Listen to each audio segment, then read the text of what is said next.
The National Assembly approved $4 billion of supplementary estimates of financial paper number 5 and 6, both current and capital, for the period October 10 to December 31, 2008. Financial paper number 5 totaled in excess of $1.5 billion and is for the contingency fund, while number 6 was more than $2.4 billion for supplementary provisions. The capital estimates includes Office of the President and the Ministries of Finance, Agricultural, Transportation and Hydraulics, and Health. These estimates are to meet additional costs in completing and financing capital projects by the ministries mentioned. The estimates sought funding for the construction of a 300-meter riprap sea defense at Crane and 500 meters at Sea Spray, West Demerara, enhanced information technology systems and the commencements of Rural Enterprise and Agricultural Development (READ) project, the completion of the Mabaruma Hospital and routine maintenance for the Transport and Hydraulics Rehabilitation project. The opposition motion on live and unedited broadcast of parliamentary proceedings on the National Communication Network (NCN) has been defeated in the National Assembly by government. The motion tabled by PNCR's Aubrey Norton and debated last evening, and the government side of the House said the motion had come to the National Assembly before its time. Edward Lane reports. Had the motion for NCN to broadcast a live parliamentary sitting been adopted, it would have taken effect within a month.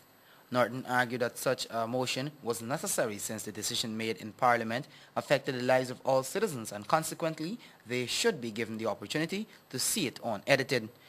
He argued that broadcasting the proceedings would help in educating the populace, allowing citizens to familiarize themselves with parliamentary procedures.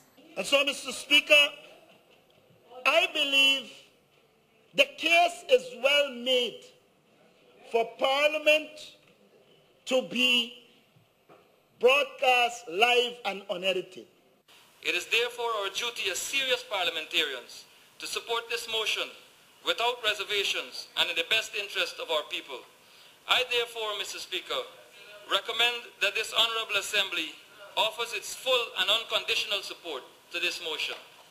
Opposition Member of Parliament Mervyn Williams. He claimed that unedited broadcasts of parliamentary session occur in other countries, but these arguments met strong opposition from the ruling People's Progressive Party, Civic, and Presidential Advisor on Governance Gail Teixeira said this practice was not a norm internationally since it has a small viewership and can be costly. Do we then take $600 million out of drainage and irrigation? Do we take $600 million out of water? Because no matter which way we cut it, we have to deal with what money is raised in the country by revenue. Teixeira's argument was supported by Home Affairs Minister Clement Rohi, who said the motion as it was presented had several flaws and was badly conceived.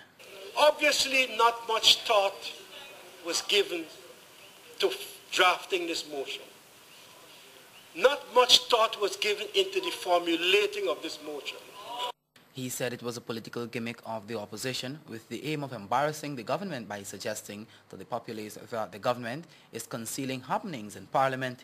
AFC MP Sheila Holder supported the motion, saying that it would contribute to nation building. Edward Lane, the 6 o'clock news. The Human Services Ministry has tabled the Protection of Children Bill in the National Assembly. The bill is one of 5 pieces of legislation which seeks to further protect and support vulnerable children. Mark Murray has more. The Child Protection Bill seeks to provide protection for children, especially those who are at risk of being abused and those in difficult situations. The proposed legislation takes into consideration all aspects of a child's welfare, views, wishes, and special circumstances. The bill proposed that a director or social worker will be responsible for collecting and assessing information and making the necessary interventions. The bill is one of 5 pieces of legislation that the Minister of Human Services and Social Security, Priya Manichan, is championing for the protection of children in Guyana. Meanwhile, during the 70th sitting of the National Assembly, the Child Care and Protection Agency bill was passed after careful deliberation by a special select committee. Minister Manichan will be responsible for appointing the new director of this agency. In the meantime, the Health Ministry has also tabled the Medical Practitioners Bill of 2009, which will amend the existing Medical Practitioners Act. Mark Murray for the NCN 6 o'clock news. Thanks for staying with the NCN 6 o'clock news. Director of Prisons Dale Erskine has reassured that security is being heightened to prevent inmates from escaping. He made this disclosure during an exclusive interview with NCN's Adeli Rampersad. In recent years, there have been more instances of inmates attempting to escape from prisons. According to Director of Prisons Dale Erskine, these persons have been coming up with unconventional means to breach the security measures. As such, he says, new mechanisms are being assessed and implemented to prevent further occurrences. And if along a prison finds an opportunity, he will take that opportunity. You have to prevent those opportunities from occurring. I mean, regular searches, which we do quite often, strengthening our buildings from time to time. Those are some of the most preliminary, most major measures we do. Continue to strengthen the buildings, see where there are opportunities to prisoners who want to breach that. So we have to be very, very vigilant in the prison environment, looking for those opportunities where prisoners can capitalize on. The director explained that work is ongoing to expand dorms at the prisons, which will boost the security system. At present, he notes that every effort is being made to maintain a secure environment to all prison locations. Mr. Erskine says the ability to recapture escapees demonstrates the dedication of prison officials and joint service, noting that they have gone through rigorous training to respond to such emergencies. On December 28, 6 high-profile prisoners attempted to escape from the Georgetown prison.